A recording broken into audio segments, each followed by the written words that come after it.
Viewers, আজকের এই ভিডিওতে দেখাবো যে বিকাশ অ্যাপ্লিকেশনের হোম স্ক্রিনের এই যে উপরে যে থিমটা আছে এই থিমটা কিভাবে পরিবর্তন করতে পারবেন, অর্থাৎ আপনার পছন্দের থিম ব্যবহার করতে পারবেন।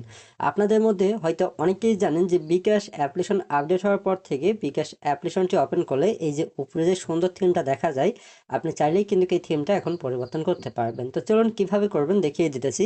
প্রথমে বিকাশ অ্যাপ্লিকেশনটি ওপেন করবেন, তারপরে উপরের দিকে আপনাদের নামের পাশে প্রোফাইল আইকন দেখতে পারবেন, জাস্ট এখানে ক্লিক করবেন। ক্লিক করার পর এখানে দেখেন সিলেক্ট থিম লেখা থাকবে। আপনি যদি বাংলা ল্যাঙ্গুয়েজ ব্যবহার করে থাকেন বিকাশ অ্যাপসে তাহলে পছন্দের থিম লেখা থাকবে, আর যদি ইংলিশ ল্যাঙ্গুয়েজ ব্যবহার করে থাকেন তাহলে এখানে দেখতে পারবেন সিলেক্ট থিম, জাস্ট এখানে ক্লিক করবেন।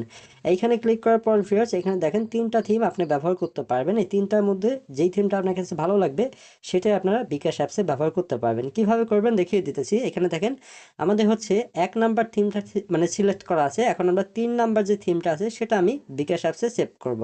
তো সেভ করার জন্য জাস্ট 3 নাম্বার যে থিমটা আছে এখানে ক্লিক করলাম, তারপর নিচের দিকে দেখুন সেভ লেখা থাকবে, জাস্ট এই সেভটাই ক্লিক করতে হবে। তাহলেই দেখেন আমাদের আগের থিমটা পরিবর্তন হয়ে 3 নাম্বার যে থিমটা আছে সেটাই কিন্তু অ্যাড হয়ে যাবে বিকাশ অ্যাপসে। তো দেখুন অ্যাড হয়ে গেছে। এখন যদি আমরা একটু ব্যাকে আসি তাহলে দেখেন আমাদের থিমটা কিন্তু উপরে যে থিমটা ছিল আগে সেটা কিন্তু পরিবর্তন হয়ে গেছে। তো আশা করি বুঝতে পারছেন যে কিভাবে বিকাশ অ্যাপসে থিম পরিবর্তন করতে পারবেন। সো এই ছিল আজকে ভিডিও।